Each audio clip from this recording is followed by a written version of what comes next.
Hello students, आपका स्वागत है आपके अपने YouTube चैनल मैथ्स हुई इजी में। मैं उम्मीद करता हूं कि आपको मेरा पढ़ाना पसंद आ रहा होगा, समझ में आ रहा होगा। अगर आपको मेरा पढ़ाया समझ में आता है तो इस चैनल को आप शेयर करिए, सब्सक्राइब करिए, लाइक करिए और इससे भी ज़्यादा ज़रूरी जो नीडी स्टूडेंट्स हैं उन तक इस चैनल को आप पहुंचाइए। आइए तो हम कर रहे थे रिलेशंस एंड फंक्शंस की हमने सारी एक्सरसाइज कर ली हैं, केवल हमें मिसलेनियस को डिस्कस करना है। तो आज हम डिस्कस करेंगे रिलेशंस एंड फंक्शंस की मिसलेनियस एक्सरसाइज। तो ये हो गई आपकी मिसलेनियस एक्सरसाइज 2।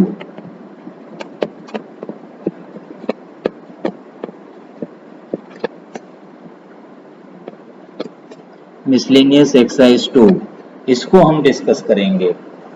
आइए इसके अंदर हम पहले क्वेश्चन नंबर 1 को डिस्कस कर लेते हैं। क्वेश्चन नंबर 1 आपका क्या है?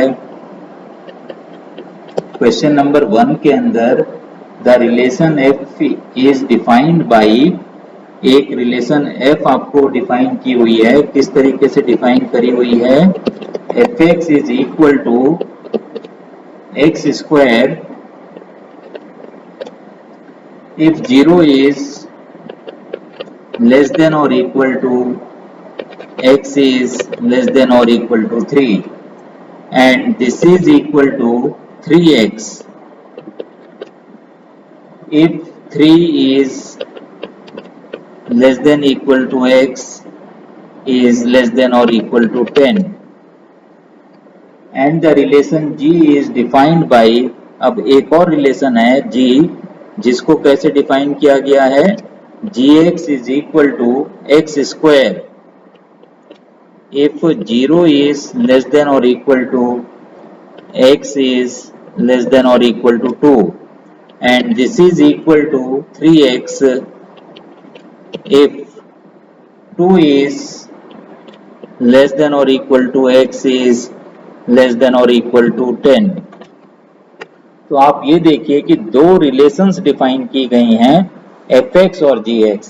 इसमें हमें ये बताना है कि f is a function and g is not a function. Function क्या होता है? जिसकी हर एलिमेंट की एक यूनिक इमेज होगी। Every element of set A is uniquely associated to some element of set B।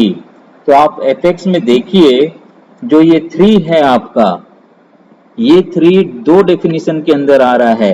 ये 3 fx is equal to x square के अंदर भी है और आप दूसरी वाली इंटरवल में आओगे तो ये 3 जो आपका है ये 3x के अंदर भी है।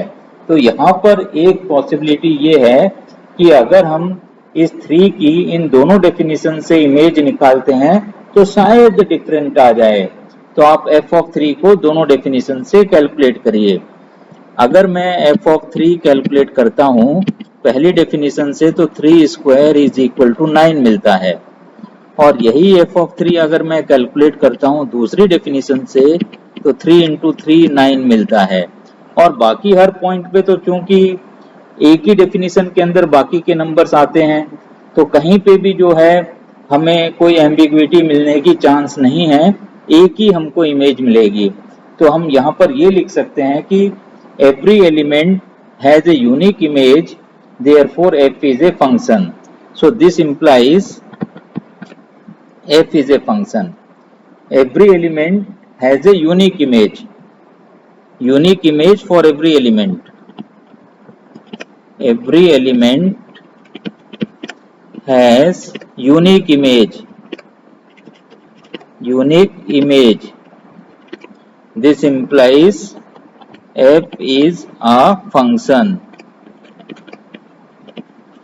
आइए अब हम इसी का दूसरा पार्ट भी कर लेते हैं। इसका मतलब हमें क्या निकालना है? यहाँ पर हमारे पास 2 ऐसा एलिमेंट है जो दो डेफिनेशंस के अंदर आ रहा है, तो हमें g ऑफ 2 निकालना है दोनों से। g ऑफ 2 अगर मैं कैलकुलेट करता हूँ पहली डेफिनेशन से 2 स्क्वायर आपको 4 मिल जाएगा। g ऑफ 2 अगर मैं निकालता हूँ दूसरी डेफिनेशन से तो 3 इंटू 2 6 मिल जाएगा। इसका मतलब क्या हो गया? 2 has 2 images this implies 2 has two images 4 and 6, 4 and 6. Therefore g is not a function. g is not a function. तो हमने बहुत अच्छी तरीके से इस क्वेश्चन में ये प्रूफ कर दिया है कि f फंक्शन है लेकिन g फंक्शन नहीं है। तो आइए अब हम क्वेश्चन नंबर 2 को भी डिस्कस कर लेते हैं। क्वेश्चन नंबर 2 आपका क्या है? क्वेश्चन नंबर 2 है fx is equal to x square. आपको एक फंक्शन दे दिया गया है fx is equal to x square. आपको क्या कैलकुलेट करना है? Find f of 1.1 minus f1 divided by 1.1 minus 1, ये हमें कैलकुलेट करना है।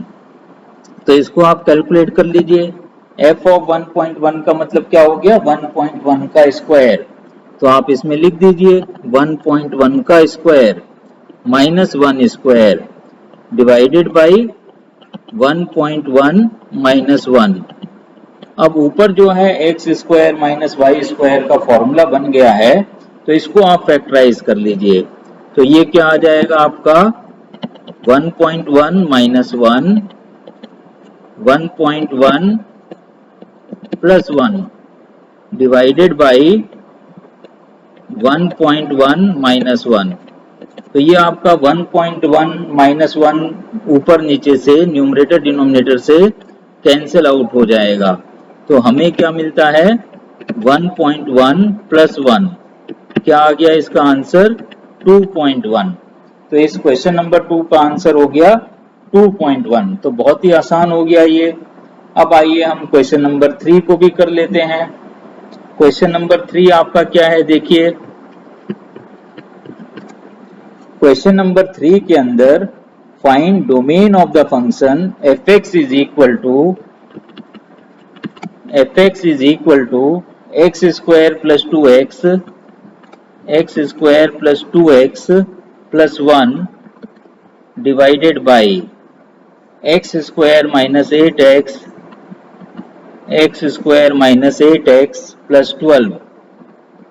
तो इस तरीके के जो फंक्शंस होते हैं जिसके अंदर न्यूमरेटर भी होता है, जिसके अंदर डिनोमिनेटर भी होता है, ऐसे फंक्शंस को हम रेशनल फंक्शंस बोलते हैं। तो इसकी डोमेन क्या होती है? इसकी डोमेन सारे रियल नंबर्स होते हैं।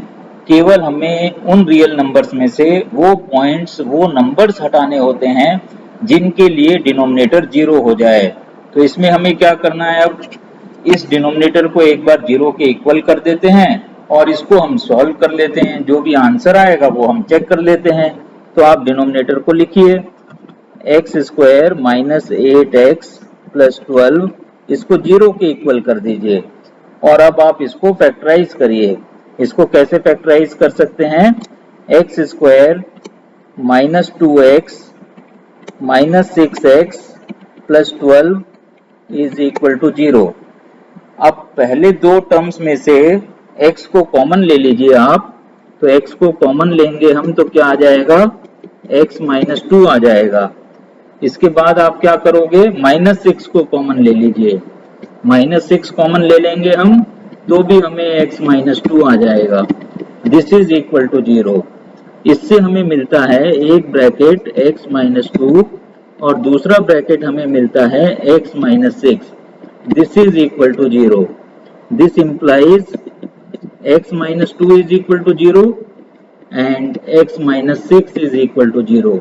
तो x की वैल्यू मिलती है हमें 2, x की वैल्यू हमें मिलती है 6। इसका मतलब क्या हो गया? 2 और 6 के ऊपर डिनोमिनेटर हमारा 0 हो जाता है। तो जब हम इसमें डोमेन लिखेंगे, डोमेन क्या हो जाएगा? Domain is equal to set of all real numbers except 2 and 6। तो r माइनस 2 6 हम ये लिख सकते हैं, या ये भी लिख सकते हैं वर्ड्स के अंदर all real numbers except 2 and 6, all real numbers except 2 and 6। तो इस तरीके से हमने क्वेश्चन नंबर 3 को भी कंप्लीट किया। अब हम आते हैं क्वेश्चन नंबर 4 के अंदर। क्वेश्चन नंबर 4 आपका क्या है? क्वेश्चन नंबर 4 में find domain and range of the real function f defined by fx is equal to square root of x minus 1। fx is equal to square root of x minus 1। तो इसको हम क्या करेंगे domain के लिए? तो आप यहाँ पे लिखिए for domain. For domain, domain के लिए आपको मालूम है कि स्क्वायर रूट के अंदर जो भी नंबर होता है या जो भी एक्सप्रेशन होता है वो क्या होना चाहिए? 0 से बड़ा होना चाहिए। तो इसमें क्या आ जाएगा आपका? x minus 1 is greater than और इक्वल टू 0। इक्वल टू 0 भी हो सकता है। तो इससे हमें क्या मिलता है? x इज ग्रेटर देन और इक्वल टू 1। तो इससे अब हमें डोमेन क्या मिल जाता है? आप लिखिए domain is equal to 1 to infinity, 1 के ऊपर क्लोज ब्रैकेट और इंफिनिटी के ऊपर ओपन ब्रैकेट। अब आप आइए हम रेंज के लिए भी बात कर लेते हैं। For range, for range, range के लिए आप क्या करिए? आपको ये दिया हुआ है कि fx is equal to square root of x minus 1। fx is equal to square root of x minus 1। अब हमें ये चीज पता होनी चाहिए कि जो भी स्क्वायर रूट की वैल्यू आती है वो हमेशा ही पॉजिटिव आती है। Square root is a positive valued function. तो इसका मतलब ये क्या हो गया? हमेशा ही 0 या 0 से बड़ा हो गया। तो इसीलिए हम इसके अंदर रेंज को लिख सकते हैं, range is equal to 0 to infinity, 0 के ऊपर क्लोज ब्रैकेट और इंफिनिटी के ऊपर हमेशा ही ओपन ब्रैकेट होता है। तो इस तरीके से हमने क्वेश्चन नंबर 4 को भी आराम से कर लिया है। तो मैं उम्मीद करता हूं कि आपको ये क्वेश्चन नंबर 1 टू 4 अच्छे से समझ में आए होंगे। तो आगे हम बढ़ते हैं। इसके लिए अब हम क्वेश्चन नंबर 5 को डिस्कस करेंगे। मिसलेनियस एक्सरसाइज है ये, मिसलेनियस एक्सरसाइज 2। कौन सा चैप्टर है ये? रिलेशंस फंक्शंस की मिसलेनियस एक्सरसाइज 2 है ये। तो आइए अब हम क्वेश्चन नंबर 5 को डिस्कस कर लेते हैं। क्वेश्चन नंबर 5 के अंदर find the domain and range of the real function given by defined by fx is equal to mod of x minus 1। fx is equal to mod of x minus 1। ये आपका कैसा function हो गया? Modulus function हो गया। तो आपको मालूम है कि मॉड्यूलस फंक्शन की डोमेन क्या होती है? तो आप लिखिए इसमें domain is equal to set of real numbers R, all real numbers. क्यों लिखा हमने ये हमने इसलिए लिखा है क्योंकि x की हम कोई भी वैल्यू रखेंगे, कोई भी रियल नंबर रखेंगे तो हमें कुछ ना कुछ आंसर मिलेगा। सारे x के लिए, सारे रियल नंबर्स के लिए ये फंक्शन आपका डिफाइंड है। अब आप आइए, आप लिखिए रेंज। रेंज इसका क्या हो जाएगा? अब चूंकि ये मॉड्यूलस फंक्शन है, आपको मालूम है कि इसका रिजल्ट, रेंज का क्या मतलब होता है? जो भी नंबर्स हमें आंसर में मिल सकते हैं। तो इसके अंदर हमें कोई भी नेगेटिव नंबर तो मिल ही नहीं सकता है। क्या हमें 0 मिल सकता है? यस, मिल सकता है। x की वैल्यू 1 होगी तो fx की वैल्यू 0 हो जाएगी। 0 के बाद कोई भी बड़ा नंबर हमें मिल सकता है। तो रेंज इसका क्या हो जाएगा? 0 टू इंफिनिटी। ये क्या हो गया? All non negative real numbers, all non negative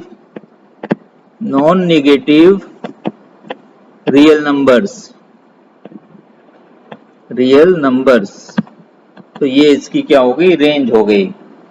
तो आइए अब हम क्वेश्चन नंबर 6 को भी डिस्कस करते हैं। क्वेश्चन नंबर 6 क्या दे रखा है आपका? एक फंक्शन आपको f दे रखा है, f इज इक्वल टू आप देखिए कैसे फंक्शन डिफाइंड है, x comma x square divided by 1 plus x square such that x belongs to r, x belongs to r। तो अब इसके अंदर क्या हो गया आपका, be a function from r into R determine the range of the function. हमें इस फंक्शन की क्या निकालनी है, इस फंक्शन की हमें रेंज निकालनी है। तो इस फंक्शन की रेंज निकालने के लिए हम क्या करेंगे, इस फंक्शन को मैं रीराइट करता हूं। इस फंक्शन को मैं रीराइट करके इस तरीके से लिख रहा हूं, f x is equal to, ये x comma x square upon 1 plus x square का क्या मतलब हो गया, f x is equal to x square divided by 1 plus x square, ये हमें दिया हुआ है। तो अब आपको देखिए मैं एक इक्वेशन बना रहा हूं, एक इनइक्वालिटी बना रहा हूं। किस तरीके से लिख सकता हूं, 0 इज लेस देन और equal to x square is less than 1 plus x square. क्यों लिखी मैंने ये इनइक्वालिटी, एक्स स्क्वायर हमेशा ही 0 से बड़ा होता है, 0 या 0 से बड़ा होता है, ये आपको अच्छी तरीके से मालूम है। अगर एक्स स्क्वायर के अंदर मैं 1 को भी जोड़ देता हूं तो इसका मतलब x square compulsorily 1 plus x square से छोटा हो जाएगा। अब इस पूरी इनइक्वालिटी को 1 प्लस एक्स स्क्वायर से डिवाइड कर दीजिए, divide through out by 1 plus x square. तो 0 को किसी भी चीज से डिवाइड करेंगे 0 ही रहेगा, ये X square divided by 1 plus x square आ गया, और इधर 1 plus x square divided by 1 plus x square क्या हो गया, 1 हो गया। तो ये आपको क्या मिल गया, 0 इज लेस देन और equal to f x is less than 1, ये हमें मिल गया। इसका मतलब क्या हुआ, एफ एक्स किस किस के बीच में लाई कर रहा है, 0 और 1 के बीच में लाई कर रहा है, 0 इंक्लूडेड है और 1 इंक्लूडेड नहीं है। तो इसीलिए हम रेंज को क्या लिख सकते हैं, range is equal to 0 to 1, 0 के ऊपर कैसा ब्रैकेट होगा, क्लोज ब्रैकेट होगा, और 1 के ऊपर कैसा ब्रैकेट होगा, ओपन ब्रैकेट होगा। तो मैं उम्मीद करता हूं कि आपको मिसलेनियस एक्सरसाइज 2 रिलेशंस फंक्शंस के क्वेश्चन नंबर 1 to 6 अच्छी तरीके से समझ में आ गए होंगे। अगर आपको मेरा पढ़ाना समझ में आया है तो इस चैनल को आप शेयर करिए, सब्सक्राइब करिए, लाइक करिए, और इससे भी जरूरी है कि आप जो भी नीडी स्टूडेंट्स हैं उन तक इसको पहुंचाइए, इस चैनल को पहुंचाइए, जिससे कि वो भी अपनी पढ़ाई को जारी रख सकें। इसके साथ ही हम आज के इस लेक्चर को यहीं पे खत्म करते हैं, और आगे के जो क्वेश्चंस हैं इस एक्सरसाइज के 7 से लेके 12 तक, उसको हम अपनी अगली क्लास के अंदर कंटिन्यू करेंगे। Thank you for today.